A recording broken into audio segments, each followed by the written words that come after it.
So one neat trick of Open Labyrinth is when you're actually playing the case itself. So if I go over here on the left hand side next to play and click on that and it starts playing my case, is that if I suddenly want to make a very small change to some of the text that's written here within the node, on the top right hand side you can see where it says turn editing on.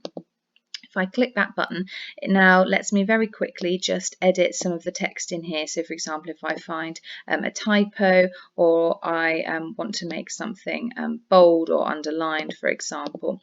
So I make my changes and then I need to click this submit button at the bottom to actually submit those changes. And then you can see it has edited that for me and I haven't had to go all the way back to the nodes page, find this node and then edit it. The only thing that turn editing on doesn't do is it doesn't let you edit any questions. You still have to do that from the questions slide on the actual home page.